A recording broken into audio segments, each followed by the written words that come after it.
Hey loves, we're Maria and Nicole, two 30-something relationship and sex therapists, and this is Relationally Speaking. Welcome back to Relationally Speaking, where we break down the messy, the beautiful, and often frustrating world of relationships. I'm Maria.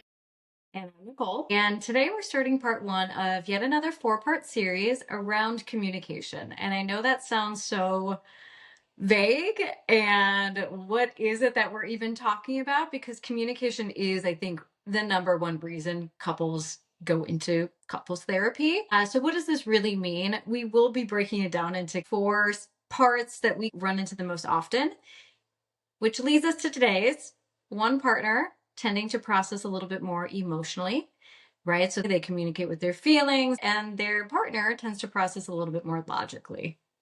Yeah, and it's a big one. I think it's one of the dynamics that we see most often with couples and when they come into couples therapy, like you're saying. And it's so wild to me, kind of sitting in my therapist chair, that a lot of couples don't even realize that they're doing this. So they're falling into this dynamic when one partner is speaking in terms of logic and logistics, and the other one is responding with emotions, and that they just feel so disconnected, and they think, well, why doesn't my partner just understand me? Like, what am I missing here? What is happening? And I think that this is what couples speak to when they say communication is so important in the relationship.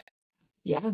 And this pattern, it isn't about one partner being right or better in the way they communicate. And I know we say this in pretty much every episode. You both just have different ways of operating in this relationship. So if you are more logic oriented, you are not necessarily the better or the right partner. And if you speak with emotions, same case scenario there, right? You're not necessarily doing it right versus wrong, but it's really about, we often will find ourselves in relation with somebody whose brain just operates differently than ours, and with somebody who speaks differently than us.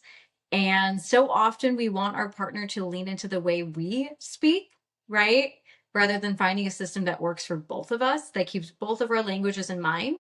I don't know if you feel that, but I kind of look at my partner and just think, why can't you speak like me, right? Like, why can't you lead with how I'm phrasing this thing or how I'm leading this conversation? And if I stay stuck there, if I ruminate in that and hyperfixate on that, well, we're not going to be having a productive conversation anymore. So we also have to keep that in mind, right? Where, yes, this episode is about bridging the gap. And part of that bridging the gap is about understanding that we will always have different ways of speaking and using different languages. Yes, and we will always be team emotion or team logic. But the reality is that we need both of these things. So that's what we're going to be Yeah. talking about today and breaking down. So we're going to be looking at what's actually happening in this dynamic. We're going to look at how it impacts both partners. And most importantly, of course, we're going to be talking about how to navigate these differences, which, yes, let's start with the foundations. And one of the biggest disconnects in relationships comes from how we process and express our thoughts and feelings. Like basic 101, this is humans, essentially. And some people are logic oriented. That is not I.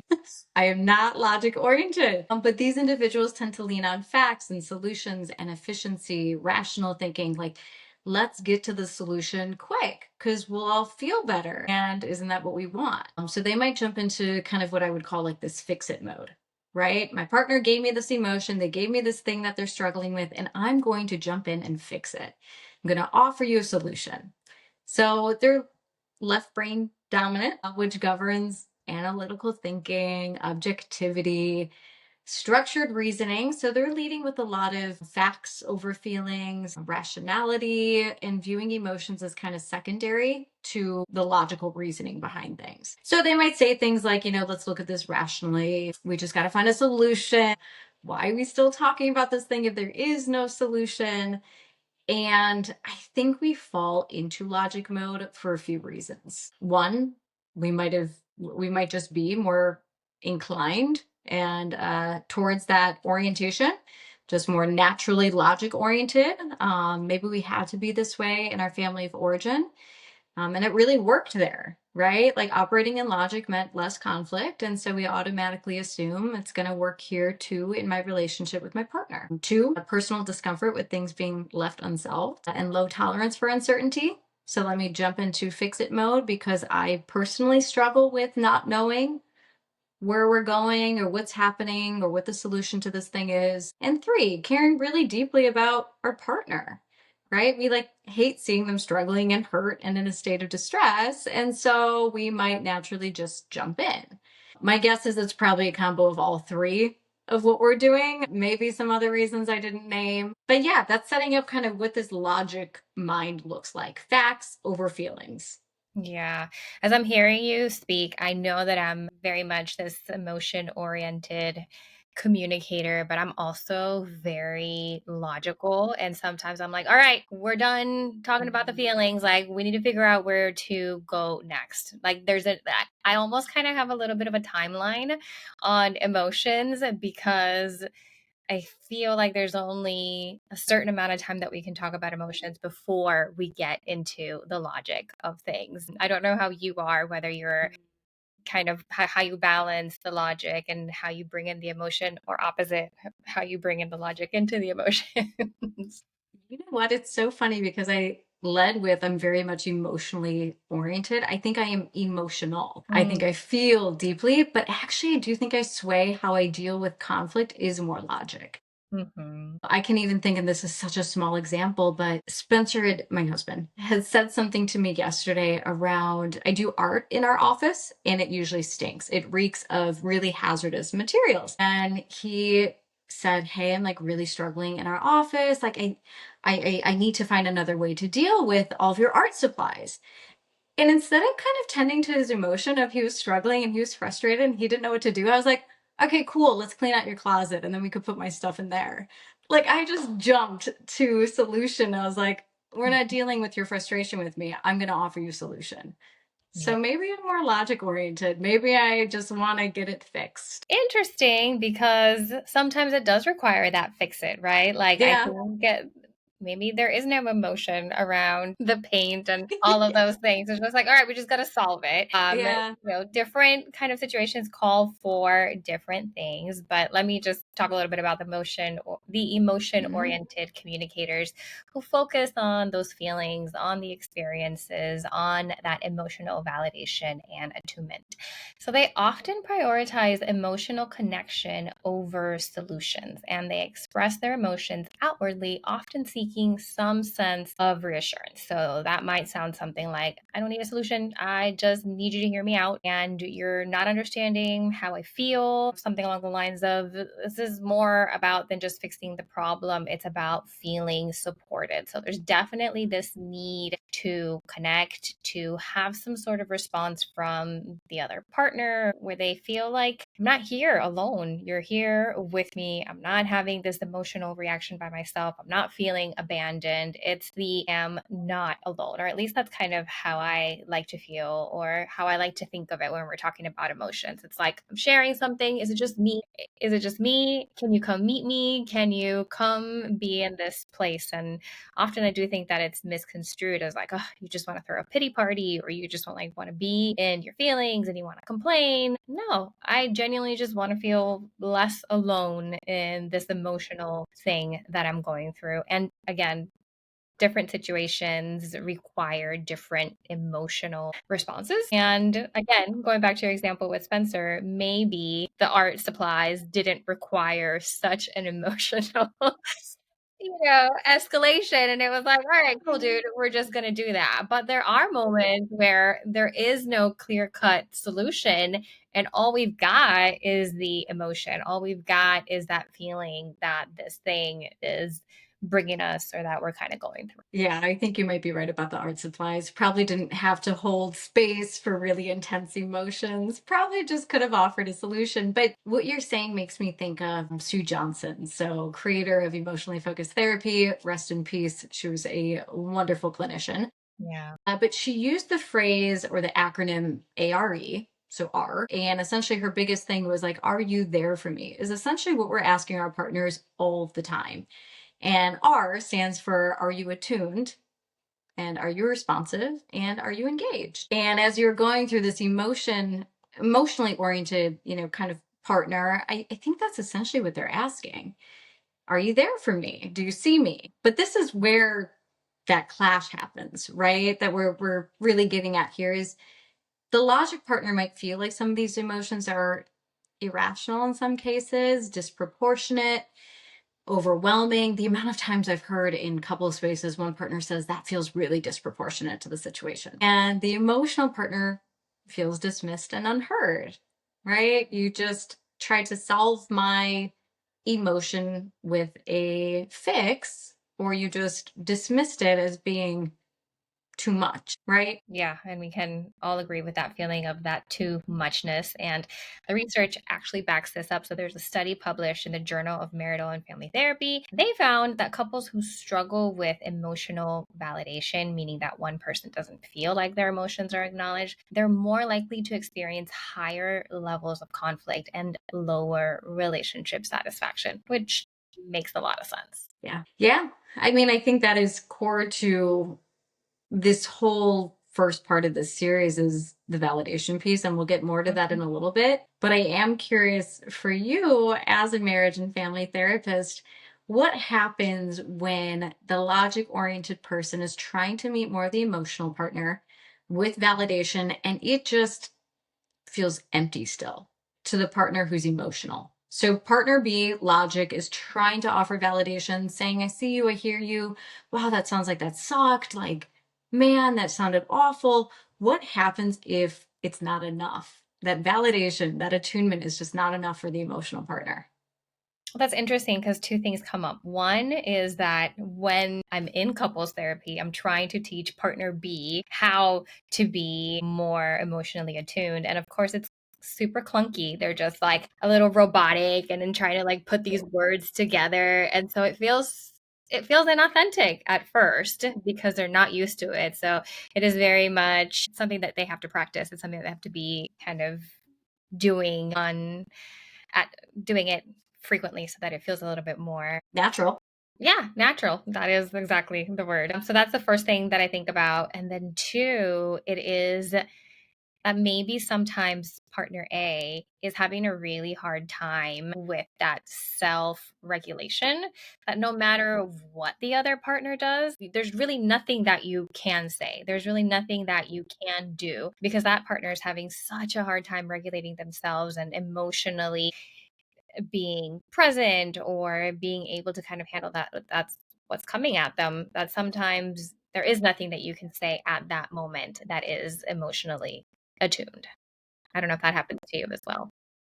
Yeah, no, thank you for that. That makes sense. And I think it really goes to show that it is both partners kind of having to shift the way they do things, right? So for the logic oriented person, their responsibility is to practice Mhm. emotional attunement. And for the emotionally oriented person, they might need to take up a little bit more investment in self-regulation practices as well. In those moments, they are just not feeling validated and their partner is just trying everything that they possibly can. Yeah. Because, at the core of this, it really isn't about logic versus emotions. Like these are not two things battling against each other, but it is about feeling seen and understood and acknowledged in a way that like lands for you, right? Mhm. Yeah, over time, right? So it is one of these things that as a whole we want to be feeling. It's not like our partner's going to get it right every single time and we're going to be feeling always emotionally attuned to our partners because this isn't a perfect relationship. But if over time we are feeling this, if we're feeling seen, if we are feeling heard, we're feeling understood, that's really important. But to have the dynamic play out over time, this sense of like the back and forth, it has an impact on the relationship. Like it really deteriorates the sense of, there's an erosion in the sense of trust, there's an erosion in the sense of belonging, of being seen, of being heard, right? So the dynamic, yeah, it's important to look at this dynamic, I think is what I'm trying to say. Absolutely. Yeah. I mean, and I like how you made that distinction because it's not like a one time scenario where all of a sudden we feel such like a clash with our partner. It's like like I noticed that didn't really land well, but like it's all good. It's the chronic, repetitive nature of this clash. That's what we're talking about. Right. So, with that, over time, the logical partner, they feel like their partner is leading with quote unquote too much emotion, because I don't know exactly what that means. But if they feel like there's too much emotion, they might end up feeling frustrated and walking on eggshells in their home. Right. I don't know if what I'm about to say might set my partner off. I don't know where their landmines are. And that's actually really tricky. Essentially, not knowing what will dysregulate their partner. They might feel shut down. I don't know how to respond. I actually heard this from more of a logic oriented client recently in the couple space, just saying, I am trying everything and I'm doing everything and I'm using their language and I'm using scripts from the book and like it's just not working. And he just kind of throws his hands up and he's like, I'm done. It's like, Uh-huh. okay, okay, I get it. So shut down. And they often see that their partner's emotions are a problem to solve rather than an experience just to get curious about and to understand. Yeah, I was thinking about avoidance as well. Going back to this shutdown thing where like, I'm just going to avoid it. I'm just going to pretend it didn't happen. I'm just going to not notice that you're doing a thing and you're having a moment over here. I'm just going to ignore it and avoid it because I can't win either way, right? If I bring it up, I don't bring it up, but I'm never doing the right thing. It's never enough for you. So I can see how that can be really frustrating. But on the other side of things, the emotional partner is often feeling dismissed, like their emotions don't matter. They might have these secret unspoken expectations for their partner to mirror their emotions. And of course, that means that they feel rejected when that doesn't happen. And there is a tendency for the emotional partner to then escalate or to get louder because they're not feeling heard, right? So I'm having these emotions, you're not understanding me. So let me escalate, let me get louder because you're not hearing me. And we think that maybe if I say it a little louder, you can hear me or you can understand me, which then, of course, leads to another part of the cycle, which is resenting the partner for being cold or feeling this sense of detachment. So we kind of label the other person or recreate a story about the logical partner as cold and detached and not caring. And that's kind of another part of the problem. There's a lot of problems. Yeah, I mean, I think at this moment, both partners are actually trying to connect. They're just missing each other. Like in that moment, the emotional partner is leading with so much emotion. They actually are trying to say, hey, see me, I'm over here. I want you to understand me and acknowledge me. And when the logic oriented partner is actually trying to offer solutions, they too are trying to connect with you. Mhm.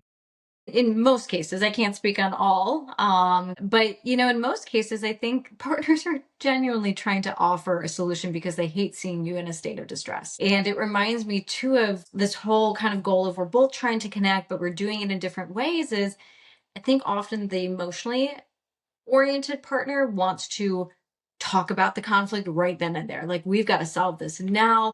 We've got to talk about this. I need to share everything, and we've got to get to a better place before we go to bed tonight. The logic oriented person usually needs some space. They need a break. And in both cases, again, the goal is to reconnect. They're just doing it in different ways. And I think that's what we have to remember. Yes, and I think that there's also this really important piece to acknowledge. And it's important to say that gender norms sometimes reinforce this dynamic. So often men are socialized to be more rational, to be more solution focused, and women are socialized to be more emotionally expressive, or at least that's how they label us, because sometimes we're too emotional, right? Or we Uh-huh. are too much of this and too much of that. So, yes, there's a gender component, and then there's also a patriarchy component as the fact that we have we ask for too much in terms of our emotions. Um, but yeah, from a young age, many men are taught that problem solving is a key way to show competence and care. So they may have been raised and praised for being rational, level headed, and independent, and often discouraged from showing vulnerability. Expressions of emotions, especially sadness or fear, may have been dismissed growing up, like don't cry or big boys don't cry or don't be a girl. So, again, a lot of that misogynistic kind of language along those lines.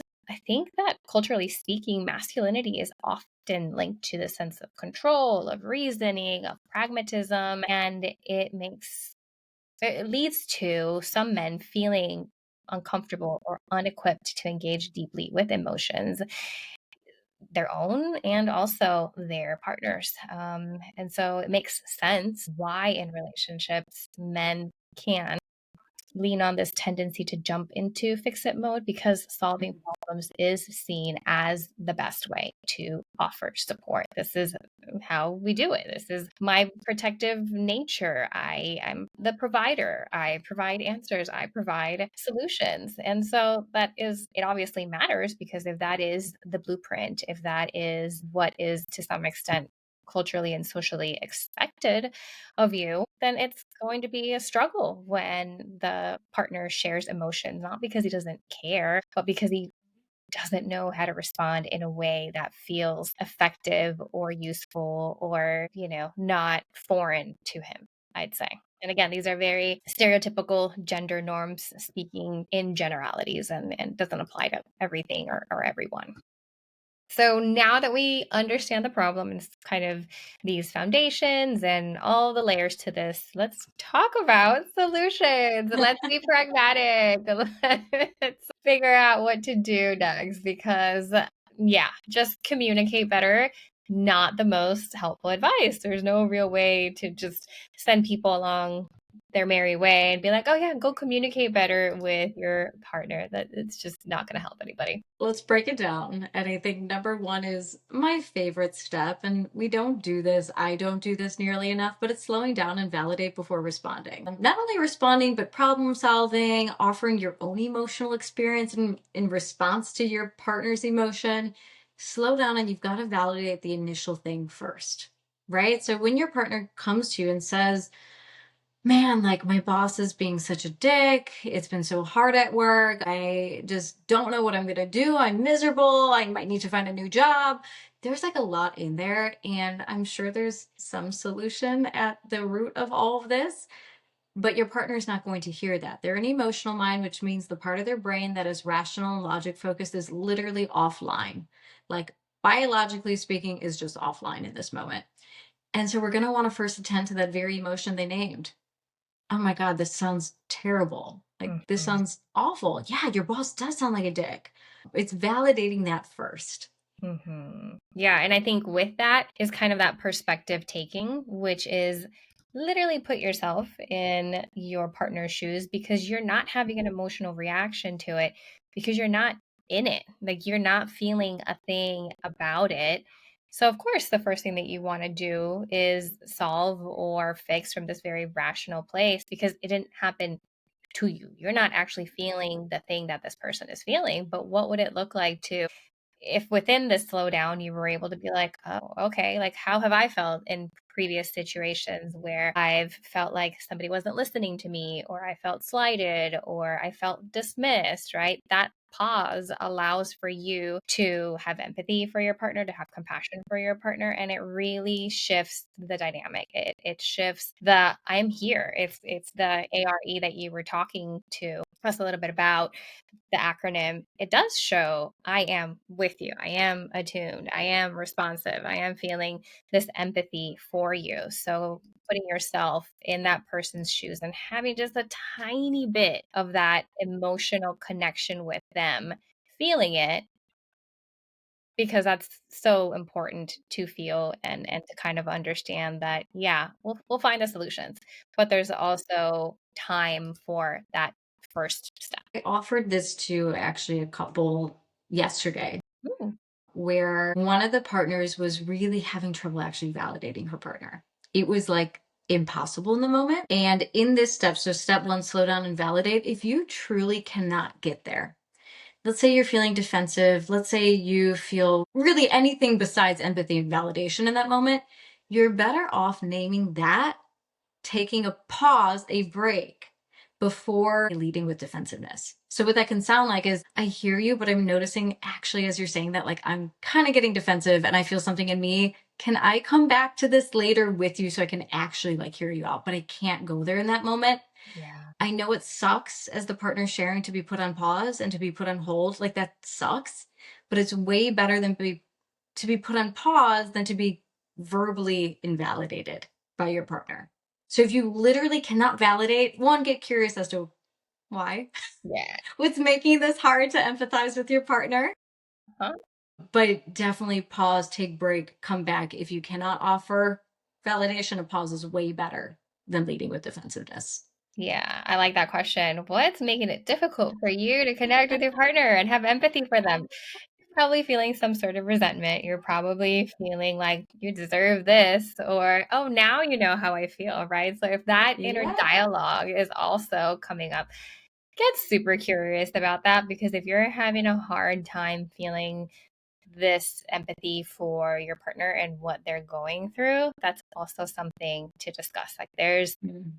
a little bit of a bridge that needs to be crossed first beyond the pause and try to meet them where they're at. It's like, wait a minute, why can't I be there for them in this slowdown? Yeah. So yeah, that's So, a little caveat to that first point, if you're having trouble validating, get curious as to what's blocking your empathy. mm, Um, hmm yeah. Step two, though, if you're the emotional partner, signal what you need. If you have access to that, right? But really try being direct, upfront, straightforward about what you need in the moment.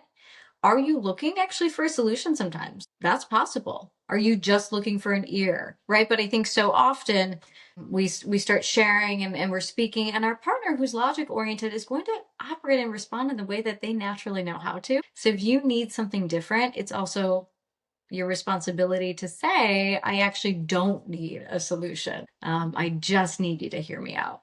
Yeah, and I've seen this play out in session in a slightly different way, which is when the more logical partner says to the emotional partner, hey, are you just needing to vent right now, or do you want a solution? Do you Yep. want to talk about next steps, or do you just need to kind of release and kind of like have your moment? I'm here for both of those things, right? So it is so cool to witness when the partner who's more logical really brings it to the table and asks, are you needing this or are you needing that? I think that that is so helpful and so useful to kind of, because sometimes we don't even know what we want. Like if we're in that emotionally charged space, it's hard. We're just kind of doing a thing and going through the emotions. So for the other person who again is not having that emotional reaction, it might be easier for them to tap into themselves and notice this person's a little bit emotionally um,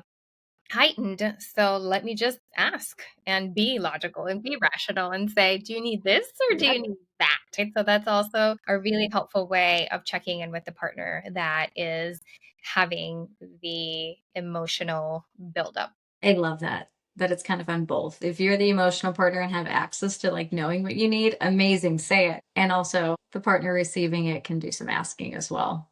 Mhm. Yeah. Yeah. And that's needed because I do, again, if we're speaking from this place of give your partner the benefit of the doubt and understand that your partner has your best interests at heart, then it's helpful because the logical partner does want to help, but they don't know how. So giving them a little direction can change the whole conversation. Just knowing, again, it's like that translation. We're speaking different languages. So give me the dictionary or the Google Translate, or whatever it is, and let me know where you're at so I can understand how I can best help you and what you need at this moment and how I can provide that for you. Yeah. Yeah. I love that. And three, use mirroring to improve understanding. What is that? What is mirroring? It's interesting because I'm like, oh, mirroring, we do it all the time as therapists. But when we think about it from that couple stance, is repeating back what your partner is saying in your own words, which is so funny to see in therapy when I'll stop. So when couples are going at it and I interject and I'm like, what did you hear them say? And sometimes they have no idea what their partner has just said, cannot repeat what has happened because what they are doing is thinking about how they're going to respond to the other person, how they're going to defend themselves, how they're going to tell them that, what they're thinking or feeling is wrong. So I Mm. love using mirroring to stop, partners in the middle Yeah. of a conversation, because oftentimes we're not listening to what our partner is saying. So the mirroring technique is just saying, here's what I heard you say. So if your partner says, I feel like you don't care when I'm upset, if you're mirroring that back to them, you'd say, again, it's going to sound funny at first, a little robotic, but in time it feels a little bit more natural. But you'd say something like, "It sounds like you're feeling dismissed when I don't acknowledge your emotions. Is that right? Did I understand you? And if not, what did I miss?" Right? So there's a lot of, here's what I heard you say. Did I get it? Does it make sense for you? Like, do these words make sense? What did I miss? Help me out so that I can understand and hear what it is that you are exactly feeling. I also love that you called out the partner that isn't listening. Happens all the time. All the time. All of the time, and they just sit there kind of like, oh, I've had one ask their partner to say, well, can you actually sum up what you said? It's like, no, no, no, no, that was your job to sum it up. Yes, yes, yes, yes, It's yes. so funny to watch. I know. But I love this stuff, and I think to your point, it does feel really robotic, both for the person hearing it and for the person saying it. It's going to sound a little scripty, but that's kind of the point of this, because we are trying on something new, and so it's going to feel unnatural at first, and it will feel, kind of wonky and clunky. And the point is that we're just not using the language we previously were that left you off in conflict. Really kind of key reminders for the logical partner. Keep in mind that pause. Keep in mind the validation before offering solutions. Your go to is going to be that to offer solutions. There's a time and a place, but if your partner's speaking in terms of emotions, we're wanting to match their language. So that slowness, that pause helps us keep that in mind. Recognize the emotion doesn't need to be rational to be real. So it is your partner's felt experience. You do not have to agree with the emotion. You do not have to think it even makes sense here. The point is to know that it's real for them. And because it's real to your partner, because it's important to your partner, it's important to you.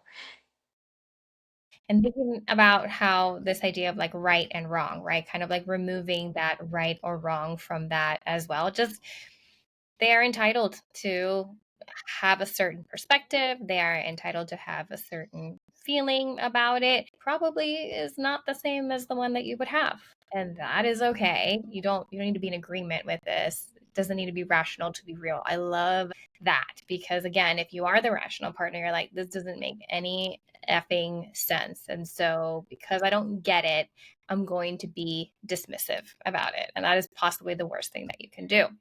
Now, if you're on team emotion, then what you want to do is you want to clearly express what you need. So, again, this sounds like I need to vent, not fix. And sometimes that can even be ahead of time. So, before you even get into the conversation, you might say, "Hey, I've got something.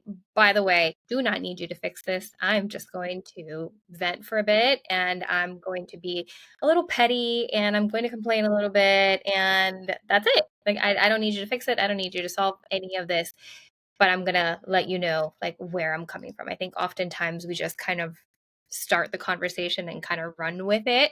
And I think it's often helpful to kind of come in with that mindset of, ahead of time, let me tell you where I'm at, where my headspace is, and to some extent, talk about those unspoken expectations, which is, I'm just expecting you to listen. I'm not expecting you to solve anything whatsoever.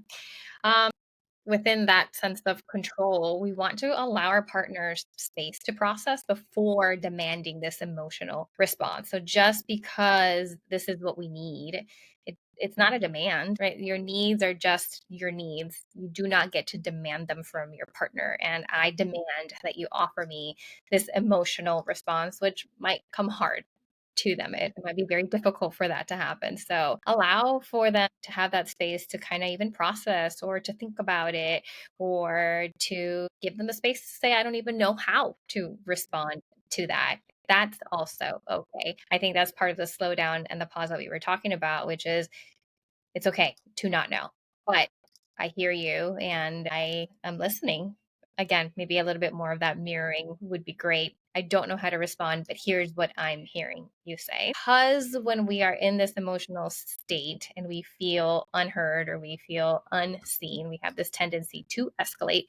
We want to soften our approach. So we don't want to go into the criticism because the criticism leads straight to defensiveness. So it's kind of like that softened startup that the Gottmans talk about in terms of how do you start the conversation. If you're coming in guns ablazing and you are taking your emotions over the place and then demanding and expecting your partner to meet you where you're at in this critical space, you're kind of starting off on the wrong foot. So we want to soften that approach and understand that if you are being critical, more likely than not, you will be met with defensiveness from your partner because that's like a human thing to do. It makes sense. And I can't help but think, and kind of tying it back to our desire series, there's something to say too about the logical partner. If you continuously jump in and offer solutions and the fix, and you manage your partner and you regulate your partner and you're responsible for their emotions at this point, there is nothing sexy about that for either partner. Both the logic oriented, so while the emotionally oriented partner, your task will be to be really clear around, I just need to vent, no fix, and also self regulating. For the logic oriented partner, your responsibility is to release yourself of that self inflicted role Mhm. to jump in and fix your partner if they didn't ask for that specifically.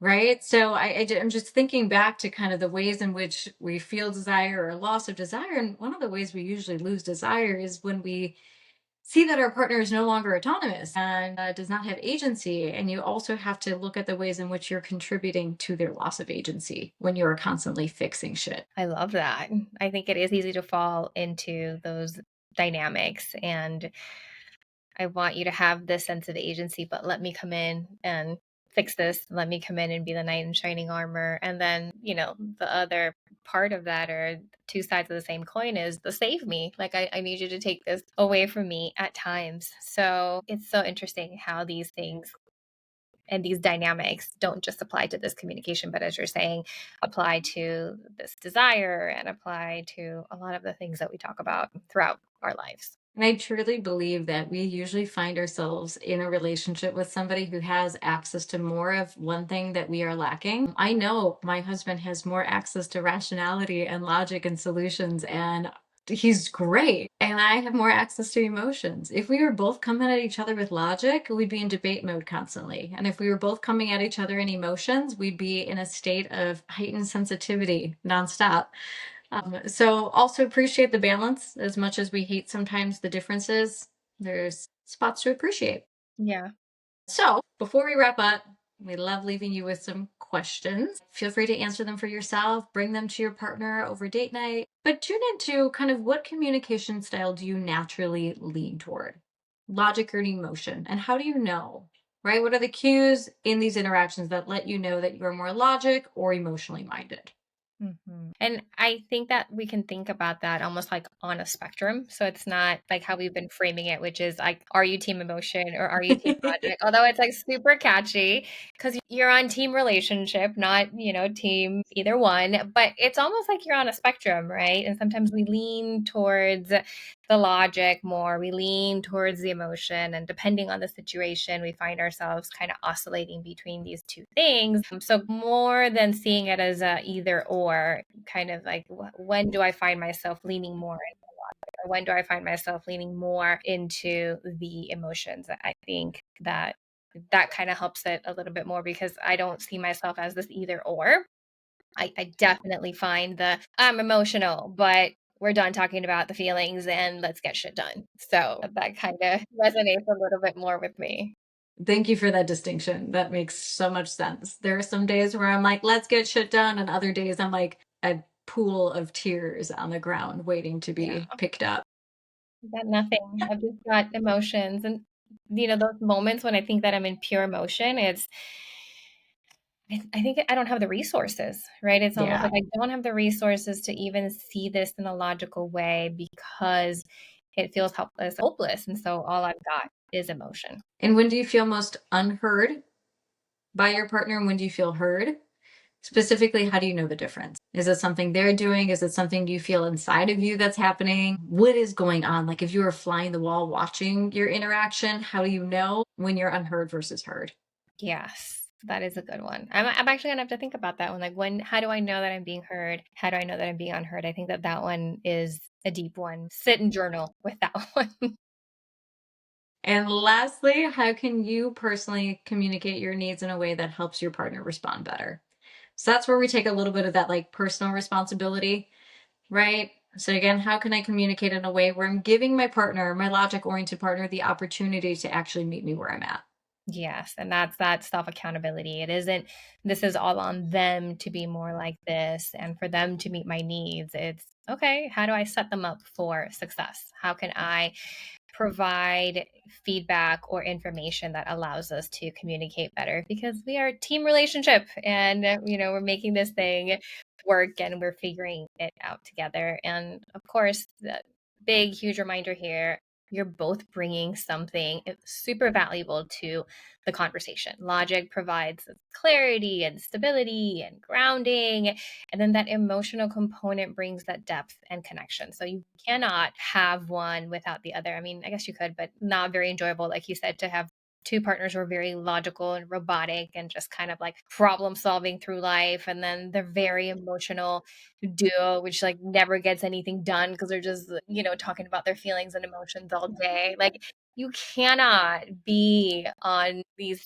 two ends of the spectrum I don't think that it's very healthy, because I think it just reinforces the same dynamic and it doesn't allow for movement. So you either get stuck in the logic and there is no connection, or you get stuck in the emotion and there's no solution. So you need both. And the goal here isn't to prove to your partner that your way is the right way or the wrong way, or to convert each other, but to learn how to communicate in ways that foster this sense of emotional safety and say, thank you for being super logical and rational when I was very emotional because I couldn't hold it down. And then vice versa.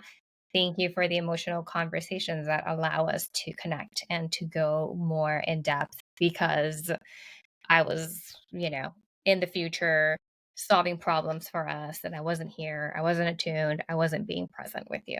I love those reminders, especially that both partners bringing something valuable. Because, like we kind of said in the beginning, it's so easy to look at kind of through our lens at ourselves and assume we are doing it the right way. And really, your partner's bringing something into the dynamic too that is actually could be really helpful. So, team relationship, it is not team logic versus team emotional. We're going to use both at different times based on the situation and kind of what it's called for. But yeah, part one of our communication series. Next week, look out for another one. We'll kind of go through another dynamic in communication we see all the time. But until then, we'll see you next week on Relationally Speaking. See you then.